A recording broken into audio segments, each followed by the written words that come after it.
before I could be heard was that we're going to start in the memorial for Fred Barnes Jr. with footprints in the sand.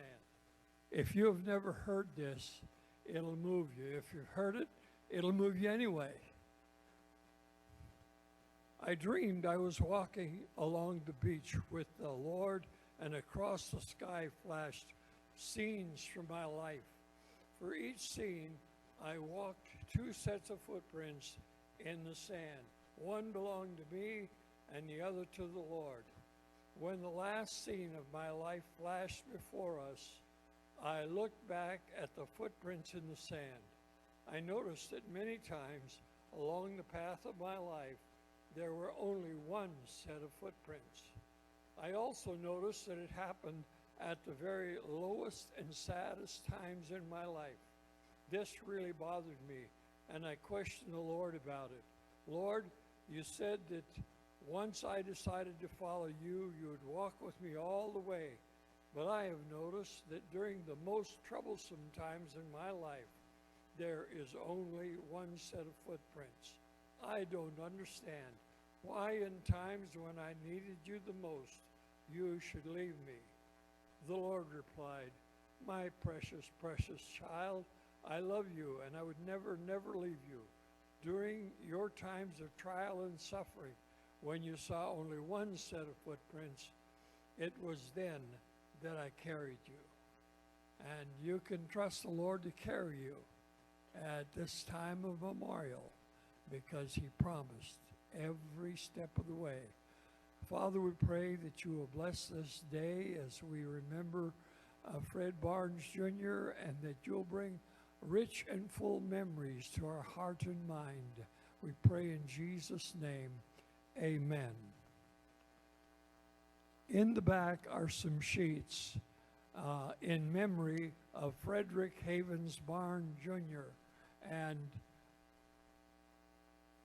she'd like you to write on it, but not fold it, because the people where she got these printed have offered to put them together in a book.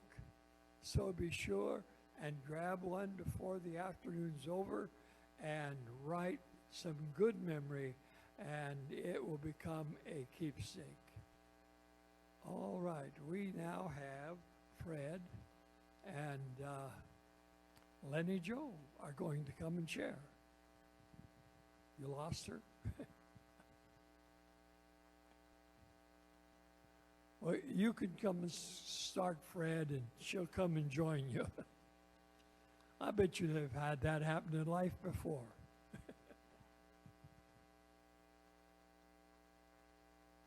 I'll wait till she puts her head through the door. Let's just go on. Is that good? Oh, excellent. I have Parkinson's disease, so you might see some strange things come out of me. For example, I sometimes will lose control of one of my arms, and I'll be talking to you and it'll go up like this, and you'll see me take it and push it back down. So remind me if I see you going, pushing your arm down, you're telling me, honey, I'll have you come up after. Okay.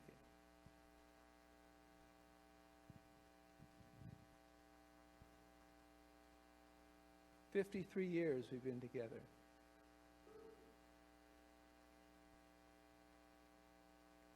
Another thing you might hear is some slurring of words a little bit, and that's because it just seems to happen.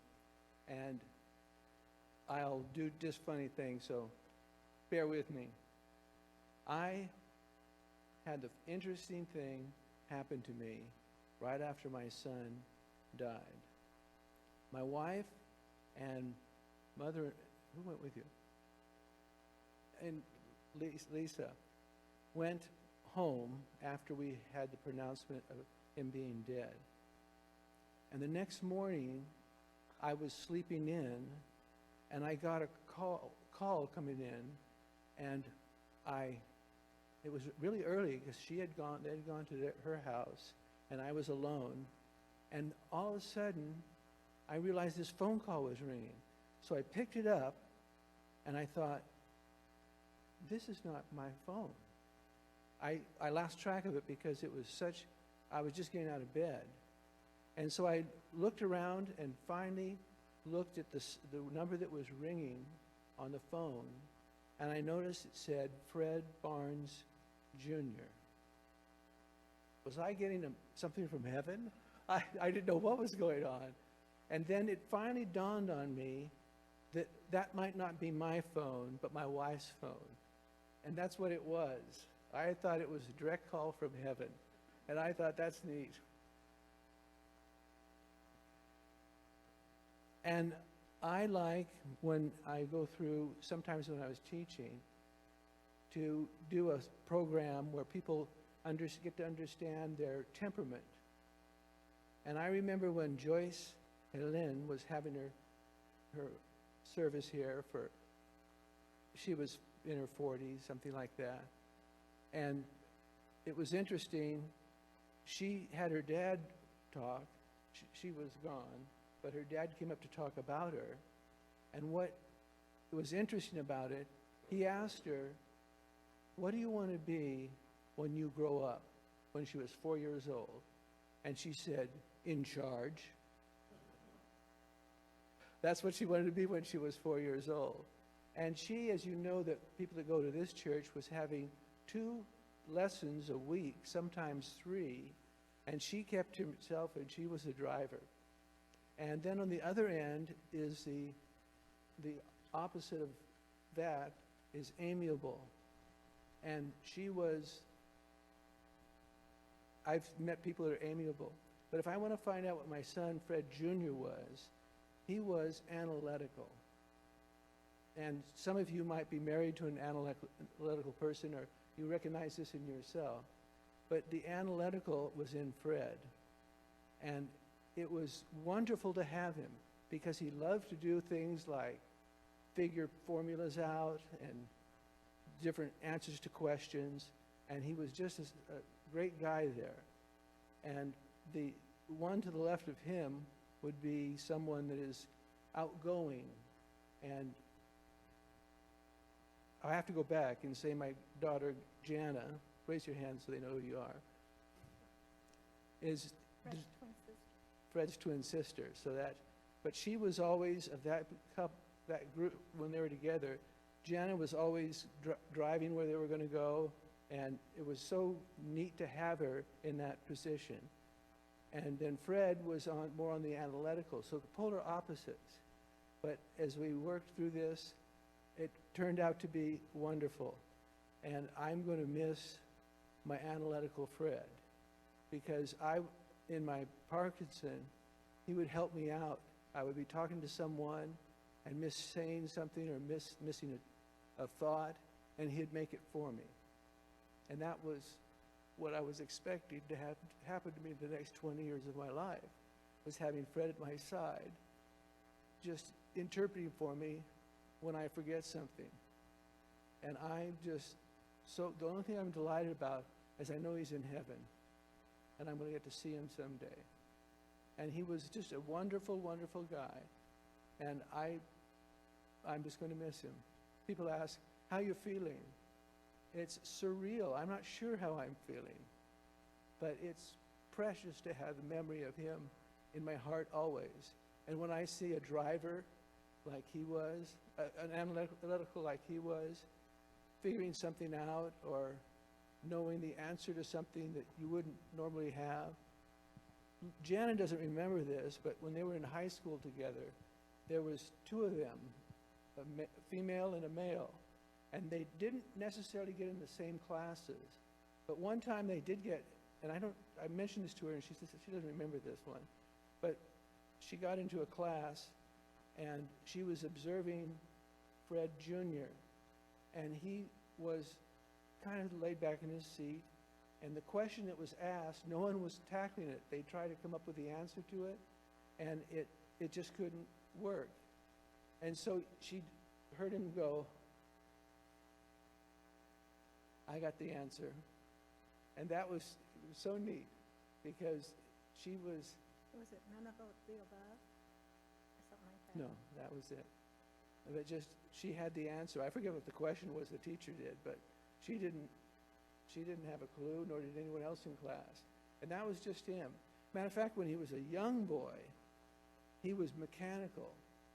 He would work around putting train sets together and do a good job of it. Usually when you're 2 or 3, you're not even doing that or not even thinking about it there. But he was putting things together then. And he became a what's that? Machinist. Not machinist, but CNC. CNC, where you had to do all kinds of calculating, and he just loved it because it taxed him. And he was loyal to, if you know him, you would understand why people in football loved the way he kept track of different things that took place. How many we were related with him to football? Anyone here? I see several hands going up. And he kept the list, but what it gave him an opportunity to do is it allowed him to meet people on the line that he didn't have to travel where they were. He was like a mobile witnessing where he would get to know them. And I had one person that told me and my wife that he said, there it went. It just flew away. I lost my thought, but it'll come back. I'm going to have my wife come here, and she would like to read a background. I wrote down some notes. The best example I could think of really is when they were little and we moved to California.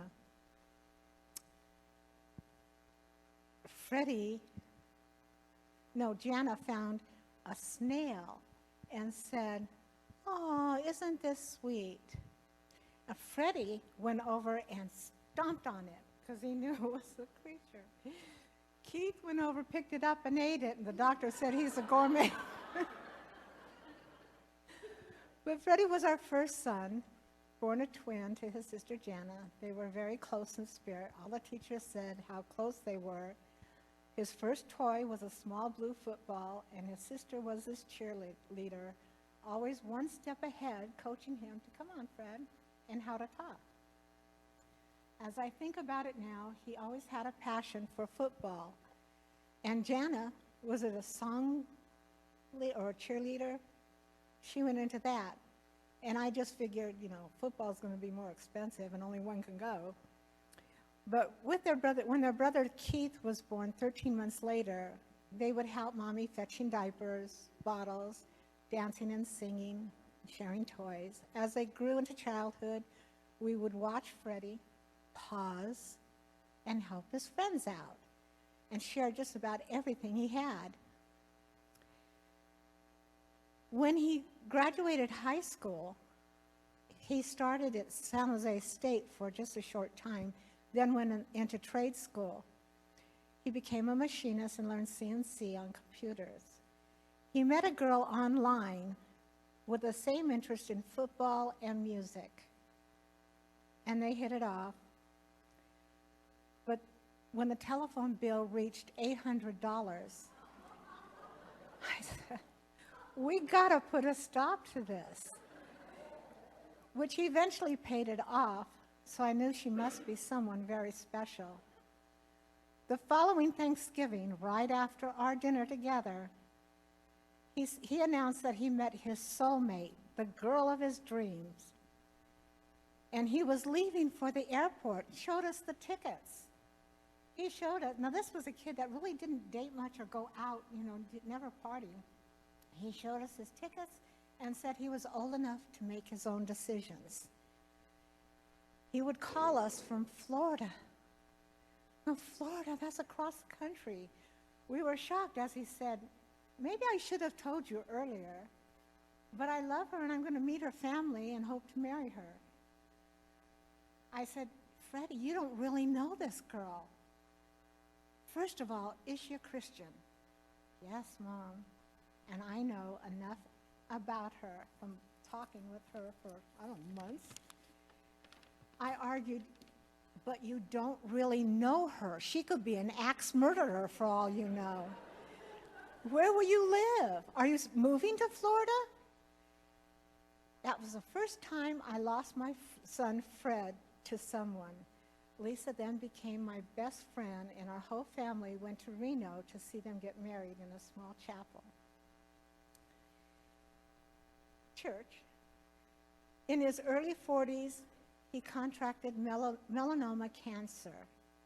Within 10 years, it took over his whole body, his skin, his liver, his lungs, his brain, and at the age of 47, I lost my son again, but this time to the arms of Jesus. Thank you.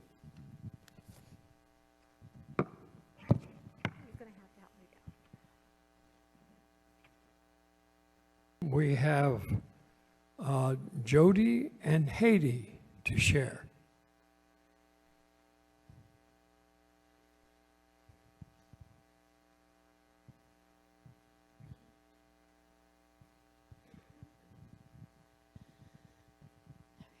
Hi, I'm Freddie's Aunt Jody.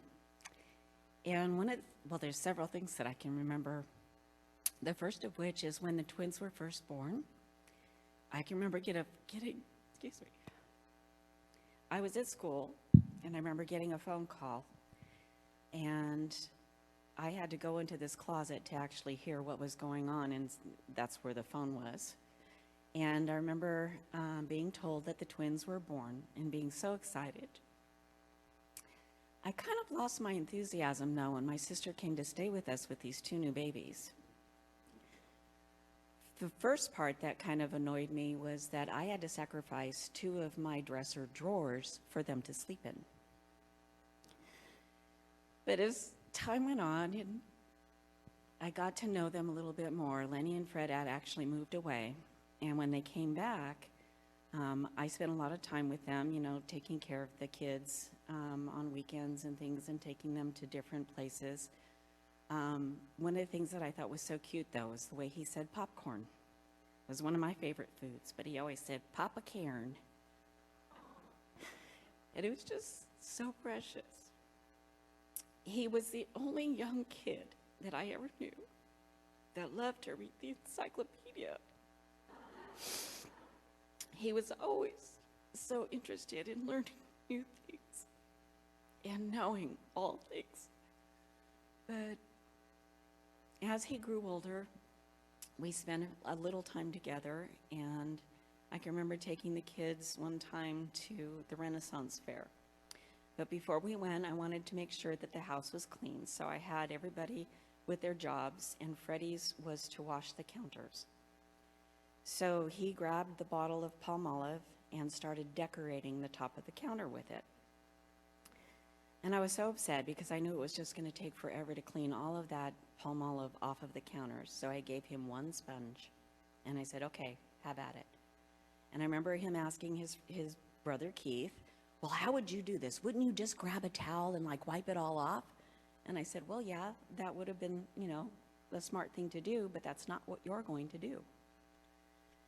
So he did. He washed off the whole counter with his little sponge, and I was so proud of him afterwards, and we were finally able to go to the Renaissance Fair, and I got them each a turkey leg, because that's what you do with the Renaissance Fair, and he thought that was the neatest thing in all the world.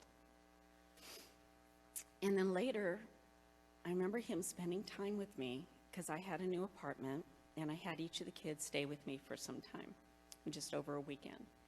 And when he came, I can remember telling him all kinds of things as far as how to treat a woman. And I must have been going through a breakup myself because I told him everything that he shouldn't do. But I also told him the things, to be mindful of. And I'm assuming that he was, because he brought Lisa into our lives.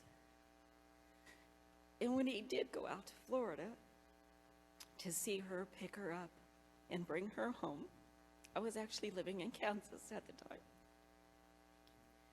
And I remember the first time we met, it was in a parking lot because we weren't sure that they could make it to the house without us actually going out there to get them and find them and bring them home. And when I first saw Lisa, I thought, how perfect was. She was just like him. And they made such a perfect couple. And so they came up with us. And I remember my mother-in-law and father-in-law were living with us at the time. And my mother-in-law had made them pancakes. And I remember hearing later, because I had gone to work, that Freddie was somewhat disappointed that all we had was maple syrup. Because when he grew up, he had every flavor of syrup there was in the refrigerator. But when it was time for them to go, I remember hearing later that they enjoyed their drive across country, especially the fields in Kansas. And when they got home, it was shortly after that that they actually did get married. And it was wonderful to celebrate with them their union. And as the years progressed, we went our separate ways, but we always kept in touch. We always had those special times. And I was here last year when everybody kind of got together, knowing the eventual future that Freddie had. And what a special time that was, just to spend those moments with him. And we will miss him dearly.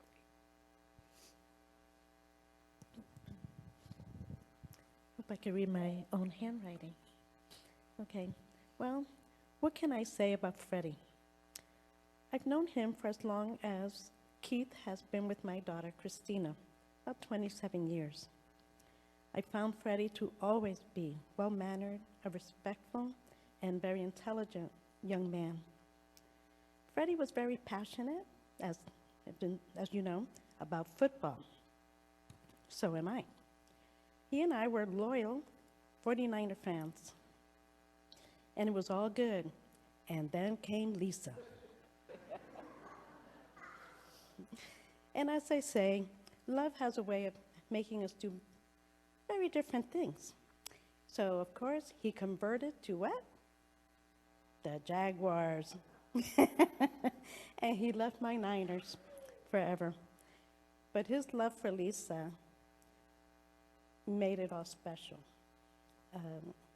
I'm so happy that he did meet somebody and a soulmate. I'm so sorry. We will miss him, especially his parents, Keith, Jana, Lisa. But he's always going to be with us. He will be in our hearts and in our memories.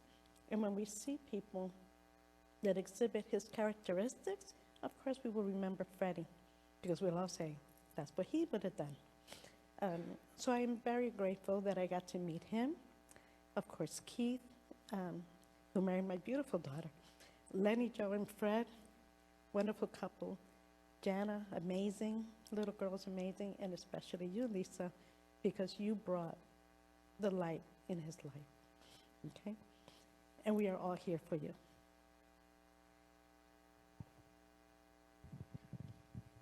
Thank you.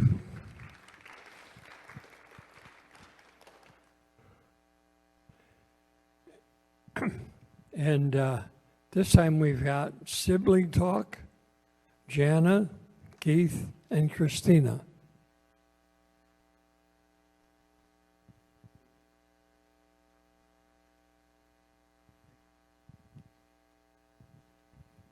Do I need this? Can you guys hear me? Or do I need this? Need this? Okay, no problem. I want to tell you a little bit about how I knew my brother.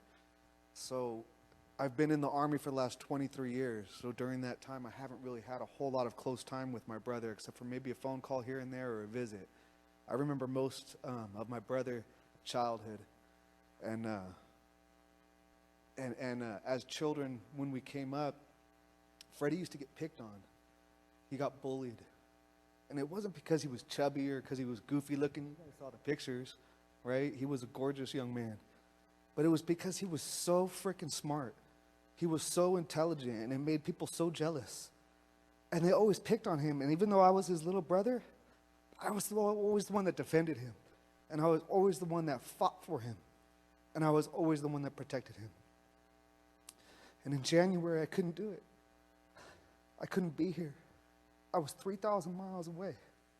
And I couldn't spend those last moments with him. I retired from the Army so that I could come here and be here and help him finish his bucket list. But it's okay, because he doesn't have hope anymore. All of his hope has been realized. He doesn't have to have faith. He knows now. Even though his body is nothing but ashes in front of me, his body's past, but his soul is forever. It will always live. And I know everything that he has ever done has been realized. Everything that he's ever wanted, everything that he's ever needed, everything that he's ever craved. The only thing that he still has is love. And I just want to read a verse for you real quick. So this is something that you usually hear at weddings.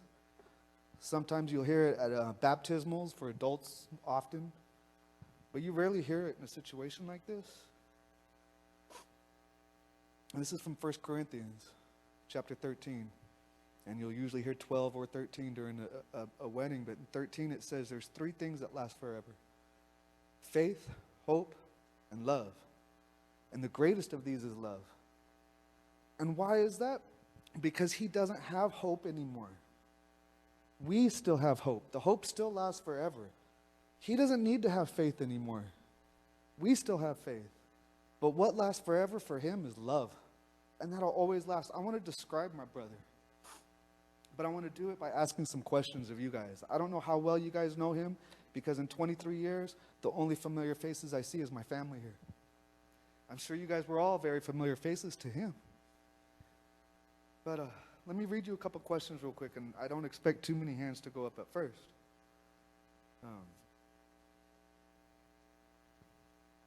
Here we go. So yeah, people keep asking me, what was Freddie like? You know, did he like sports? Of course he liked sports. Did he like mechanics? If people that know him well know he liked mechanics.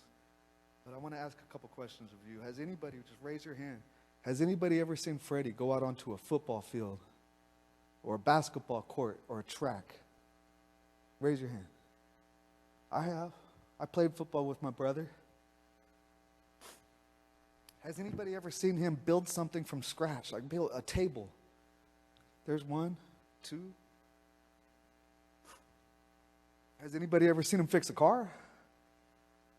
Ooh, did it work?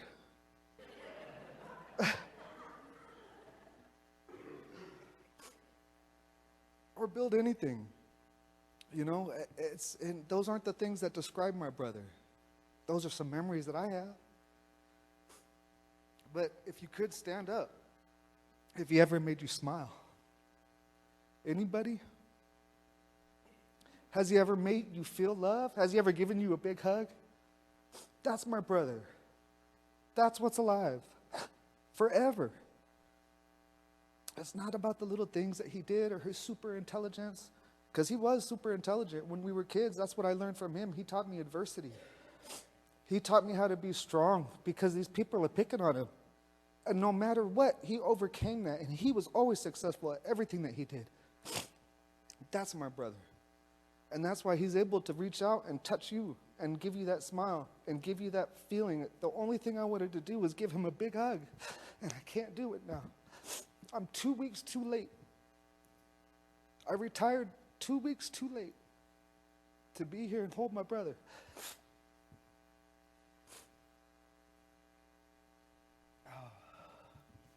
So I don't want to grieve. I really don't want to grieve. I want to celebrate him. The dictionary defines grief as feeling sorrow, feeling disappointment. I don't feel sorrow. I don't feel disappointed. I feel loved. And I know I'm always going to feel that from Freddie. And I know that within the first 2 seconds of him being in heaven, he figured everything out. He's already got the path for me. He's already got the path for Lisa. When the second we get there, he's going to say, this is what you need to do. This is what you need to see. This is where you need to go. Because he's like that. Like my dad said, he's analytical. Like my mother-in-law said, he's super smart, right? But on top of all of that, he has more love than anybody I've ever met. And that's what I'll miss about him the most. Thank you, guys.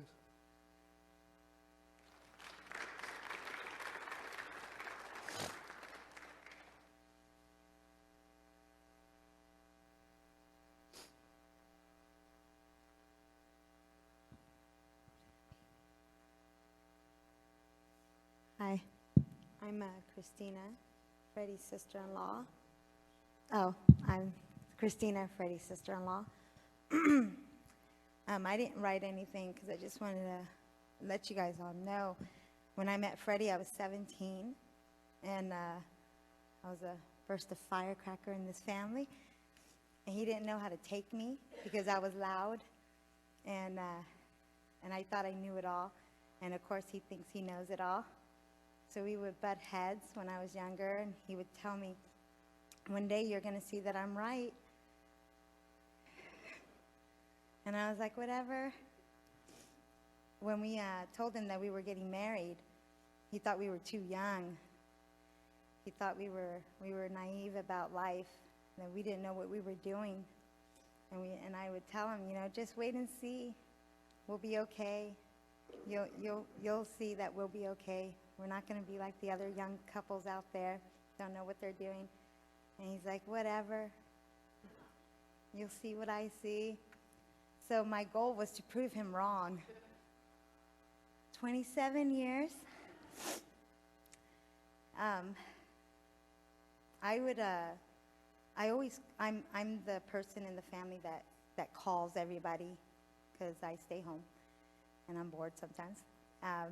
But Freddie worked nights a lot, and I like to stay up late. And so on his days off, I knew he would stay up late because he was keeping that schedule of his. And I would interrupt him at the oddest times, and he would get so frustrated. But I was like chuckling inside, like, yes, he's going to call me back. But he never called me back. I would wait a week for him to answer a question that I had or something. So when we found out about his cancer, we were in the middle of evacuation of a hurricane that we were going through, and we found out at a Walmart. And after I got off the phone with him, I looked at Keith and I was like, what are we going to do? Our Freddie is sick. And that's what we called him, our Freddie. And we say Lisa's our Lisa. And Keith said, we're just going to pull through and pray, and we'll get there. And in my mind, I knew that we needed to get here. So in May, I think we were only here for 2 days, and I knew that we were going to move, that we weren't going to go to Nebraska, that it was the right thing to come here. And like Keith, I thought we had enough time. So anyways, as time went, Freddie always stayed up late, and so did I. And so I would wake up like at 2, 3 in the morning, and I would see the green light on, and I knew he was up looking through Facebook. And I would interrupt him. And so there was things I would try to come up with to talk to him about. And I knew football was the thing for him. And I didn't care about football. So there was 3 things I was able to get him to talk about: religion, politics, and football. All 3 things I did not want to talk about. So when he thought I was listening, I just set the phone down and went back to bed. And he was still going. If I could, I was trying to find them. Well, I found it, but I didn't want to show everybody. But there was a break at like 2:35 in the morning till 7 in the morning where he thought I was listening.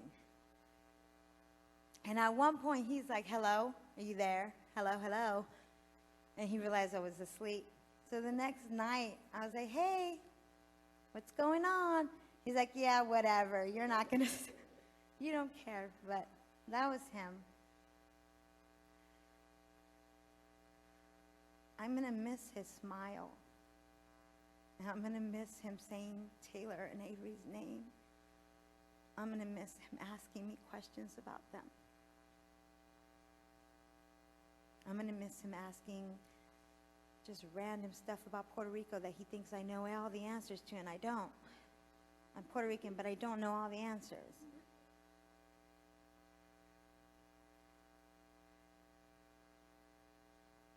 I'm going to miss seeing Freddie and Lisa, because that's how they were known.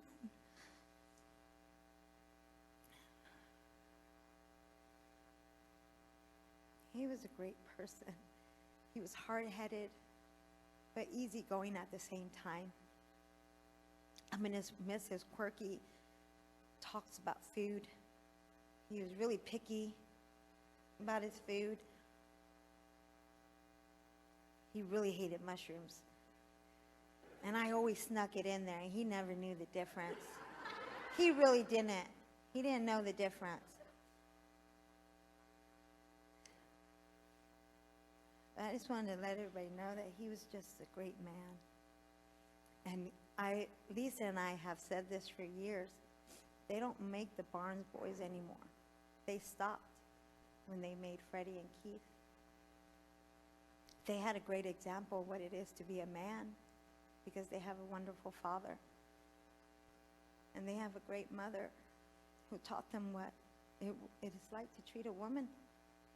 And that's what these Barnes boys do for us. So there's never going to be another Freddie Barnes and another Keith Barnes. So I just want everybody to know that Freddie was just a wonderful, wonderful person. And he's going to be missed. So thank you.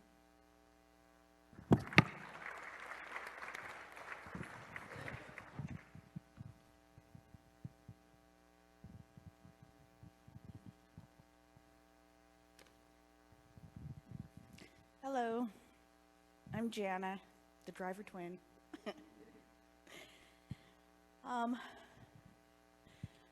My brother, well, obviously I've known him since I was born, and he's always been there, and he's always just been this safe place for me. I can't remember a time that he wasn't there for me just to talk about anything, or just hang out with and feel such a sense of peace and comfort, and just some sort of perspective that he gave, just that everything's going to be okay, and just the simple things.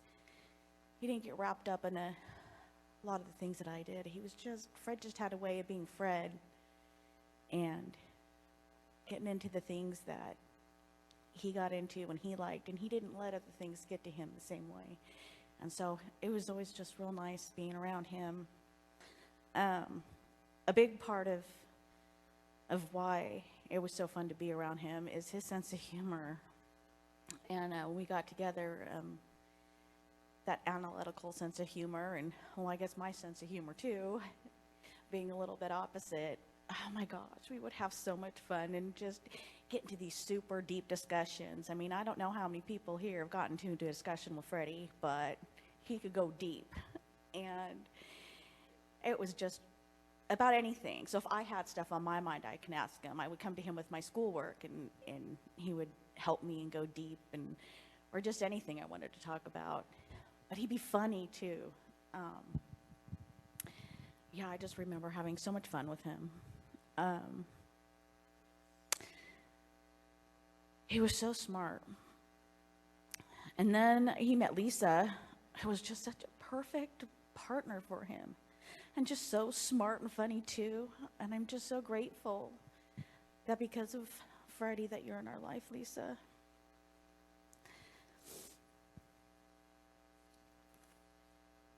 I can't help but feel that I took for granted this person that I had such a special bond with, because as we got older, life just gets complicated, and I didn't see him as much, and I wish I could have taken more opportunities just to be with him, because he was just a really special part of my life.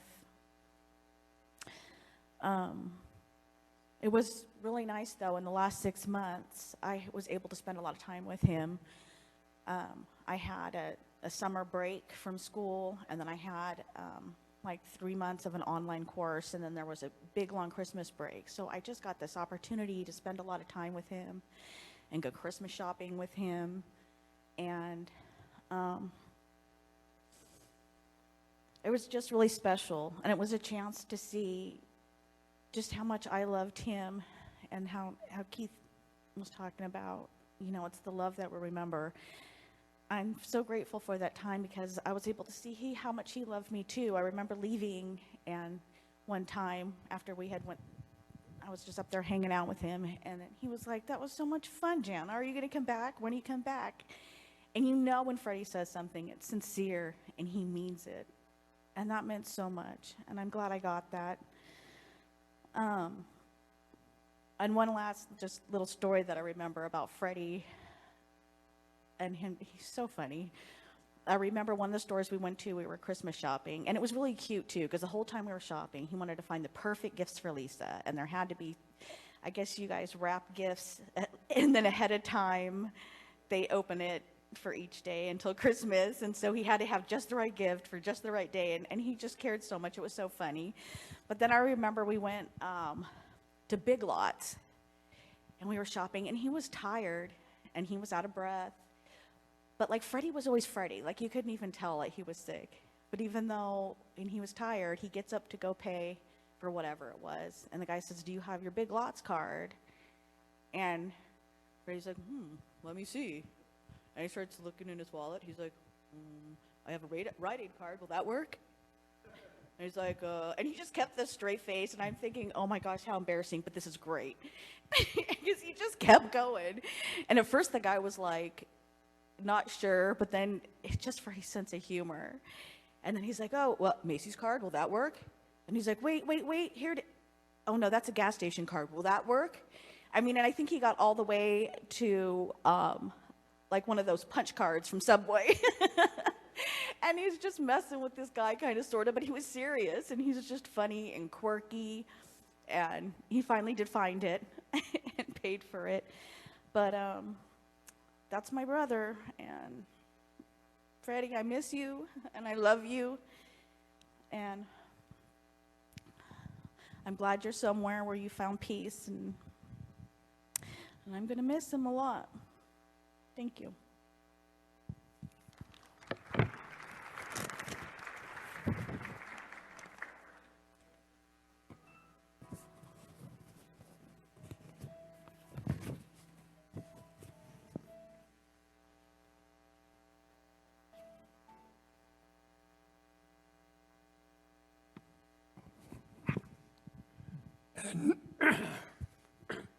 And now Lisa's going to come and share with us.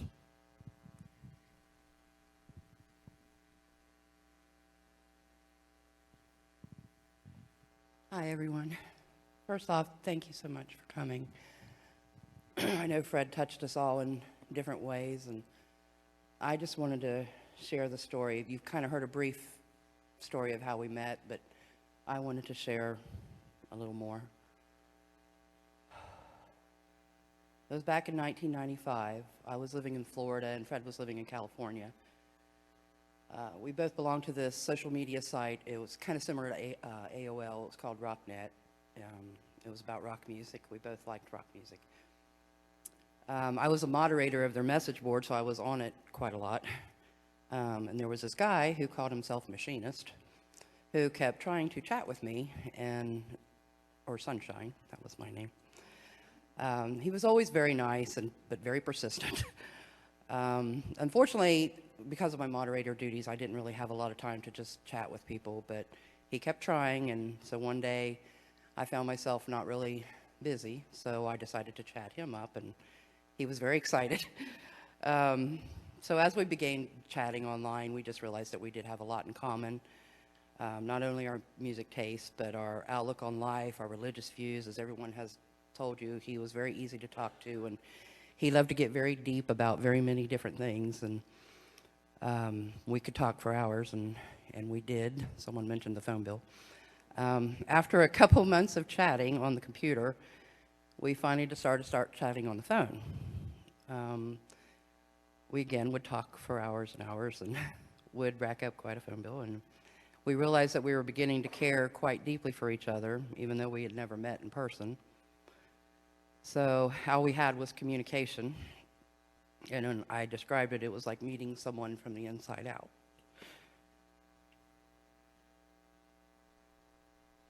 After we talked on the phone for a few months, we finally decided it was time to meet in person.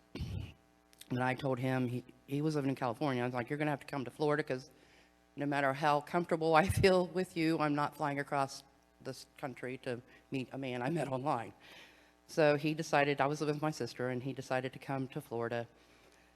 And the day before he arrived, my sister's fiance had entered my name that I didn't know about in an auto body shop for Jaguar tickets. And it just so happened to be the Jacksonville Jaguars' inaugural year. So I decided to surprise him when he got there. So when he got off the plane, I presented him with Jaguar tickets, football tickets, and he said that's when he knew I was the girl for him. Yeah, he loved his football. We also did a trip to St. Augustine, and we spent some time there, which is where we finally realized that we had fallen head over heels in love. We took a trip back there in October, and we were very thankful. We went back to St. Augustine, to the different places that we had visited, and so I'm so thankful that we had that trip together. And all the 25 years we were together, I never once regretted my decision to marry him. I was lucky to find someone so kind-hearted, so wise, gentle, and loving. He will always be the love of my life. And I'm so thankful God blessed me with such a wonderful husband for so many years. I'm going to end it with a poem that I wrote back in '95. It was called When Lisa Met Fred. The time was November, nothing more to be said. No phone calls, no computer, when Lisa met Fred. He came to Jacksonville, Florida. From California he fled. It was Thanksgiving Eve when Lisa met Fred. A Jaguar game they attended. St. Augustine was still ahead. The activities were abundant when Lisa met Fred. The week went by fast, but they knew they would wed. It was a match made in heaven when Lisa met Fred.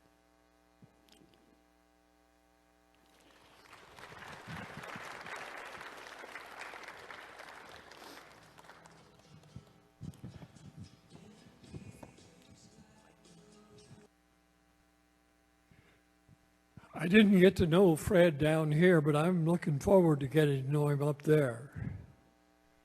And so we'll take a little time for half a dozen or so to share something that you have to share.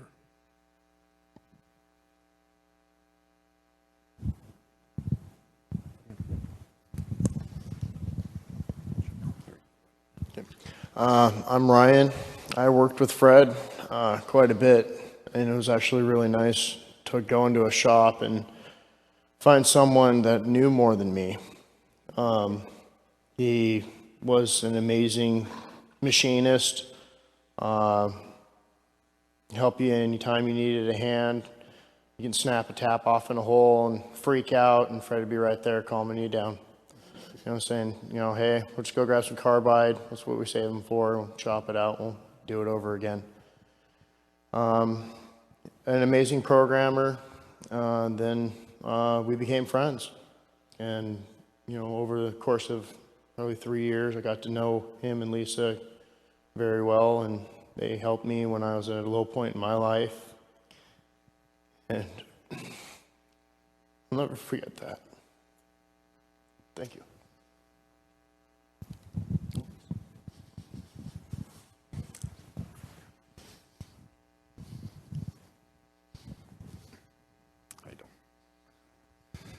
So, my name is Joe. I worked with Fred, and Fred quickly became one of my close friends at work and outside of work. And, you know, he quickly became, shortly after, you know, every one of my kids were born, kind of like, you know, they all kind of called him Uncle Fred, because every time he came over, he was like a big teddy bear, you know. And anybody, you know, Lisa, I think, knows a little bit of, you know, kind of, well, a lot of actually some of the struggles that I've gone through. And Fred always turned a blind eye. He never cared about any of the stuff that I was going through. I dealt with my own battle with cancer. No matter how sick Fred ever got, I had a stroke, you know, no matter what, he always taught me to kind of see a brighter day and to see things in a brighter view. And no matter how bad he got, he was always there, you know, like, you know, all years, you know, he would shed light on it, you know, like, it's not so bad. And, you know, no matter what, how bad or how down I ever was, you know, I would try to, you know, when you're down, you try to soak in your misery and you try to seek out and he wouldn't have any part of it. He would always be there to try to get me to go positive. And anytime I ever wanted a good laugh, I'd start poking politics at him, and we'd go for hours. I remember one time at work, I can't remember exactly what it was, but there was a Vote for Hillary t-shirt, and we dug it up and we put it on his chair one time. And oh man, yeah, that was, as far as he was concerned, that was below the belt. But, from time to time, he was always there because I was a Patriots fan. So he was always there to, remind me that Brady was a cheater for this, or the Patriots were a cheater for that. And, but we always had just a good time. And, my dad, I don't think my dad ever liked any friend I ever brought over to the house, not a single one, except for Fred. And it was, for one, the Chiefs weren't Fred's team, but when Fred came in, he was the only guy that ever knew more about the Chiefs than my dad. and that was honestly just Fred. And we had a special moment. We actually had set aside my son just recently got a chance to get inducted for, at 14, he had his 100th fight. We saved a special spot. We were going to have Fred come corner with us. And unfortunately, Fred wasn't able to make it there because it was right at the tail end. But, we kind of threw it on Fred's bucket list for him. And, we saved a spot for him. But Fred was able to stream, and he was able to be there for my son's 100th fight. And it was here recently, right before Fred had passed. And I remember looking down in between corners and in between rounds, and Fred was right there watching, and he was, he always vicariously kind of lived through us. And no matter what, no matter how down I ever got when my cancer came back, Fred was right there. And I suffered really bad with alcoholism for a while, and Fred was right there praying for me when I quit. And he was right there saying congratulations when I did. And he was, in my darkest times, he was the only guy that never judged me for nothing. And anybody that ever worked with him, or everybody who was ever around him, knows that Fred was one of the most unconditional, the only forms of unconditional love for everybody around him and his fellow man.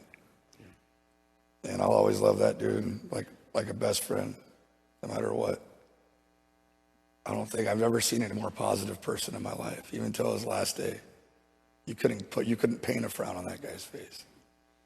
And he always knew everything, but the one thing that always puzzled him was that every time I asked him his birthday or how old he was, I never did get that. But he always had the answers for everything else, but for some reason. But anyways, I love that guy, and I just want to say it was an honor to call him my friend. Thank you. Anyone else?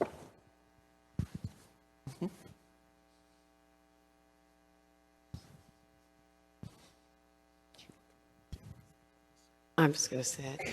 Hi, I'm Sherry, and I work with Lisa, and I got to know Fred vicariously through Lisa. But I first met him at the art review. He was at every one. He never missed one. He always helped, and he had a servant's heart. And as I got to know him, since he loved to read the encyclopedia, I love to read the dictionary. And I have worn out the Webster New Riverside Dictionary. So once Fred and I got into the intellect, we discovered that we had quantum physics. And even though I tried to have intelligent conversations with him, he was far more intellectual about it than I was, and he knew far more, but he never once made me feel inferior. He was such a gracious man.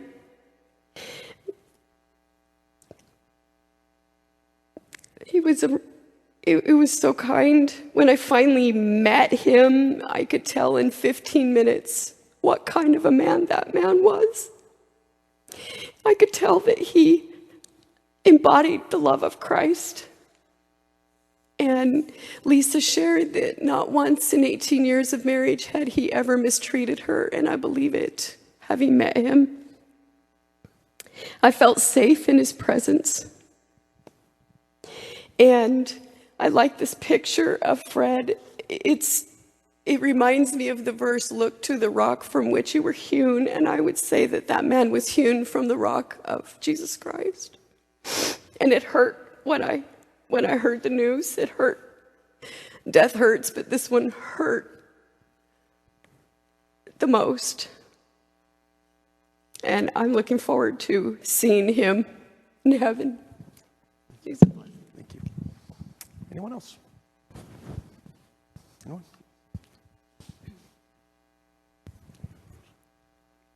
Yeah, I've got it on. I also knew Fred. My name is Cindy. I also knew Fred from the art school. It took me until I met Jana. I don't know why I didn't put it together, because I had heard stories of the twins from Fred Sr. in Sunday school a whole bunch of times, and I never really put it together. I don't know why, but like Sherry, I knew him through the art school and through Lisa, and I was thinking, what would I share?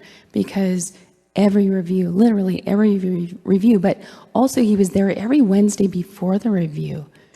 And I have one specific memory, and everybody talks about his intelligence and all of that. And every conversation I had with him is just, it's his depth and his heart. And he one day was sitting, we were prepping for the exhibit and review, and I was working on performing arts stuff while, I don't even know how to, oh, this is embarrassing because there's people who will know what I'm talking about when I tell this, but so there's pictures being framed and matted, and they got to put the labels on the back, and they've got to have their this and that, and then they got to put in piles, and they could put in other piles because I don't know why, because I do performing arts.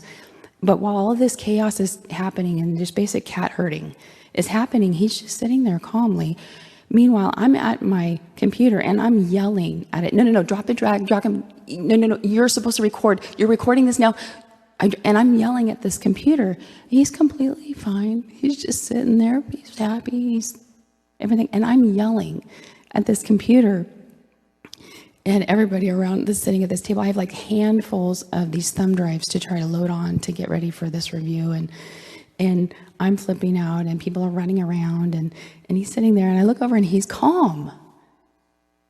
And I just closed it. I just stopped, and I went over and sat down with him. And I'm like, I want to talk to you for a while because my computer doesn't want to hear from me anymore. And he made room for that. Like, that was a normal conversation for him.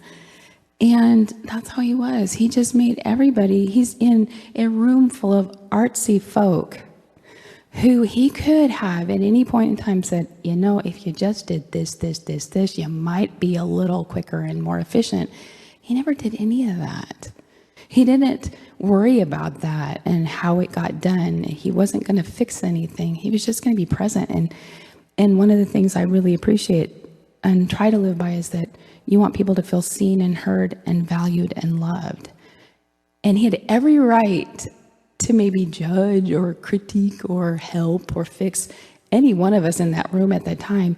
And he didn't. He just helped all the teachers, directors, students feel seen, heard, valued, and loved. And the peak of that conversation, when I left my computer, we made up and were friends later, but we got into a conversation about intelligence.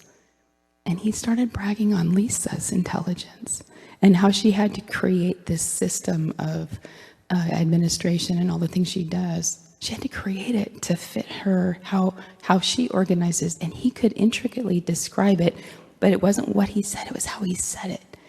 And his just love poured out in the intricacies of just the majesty of her system and how she was created so beautifully. And it was one of those moments, you know, Lisa said, well, what are we going to say? I don't know what I'm going to say, but that's the picture memory that I have. And it was so consistent every review and every time.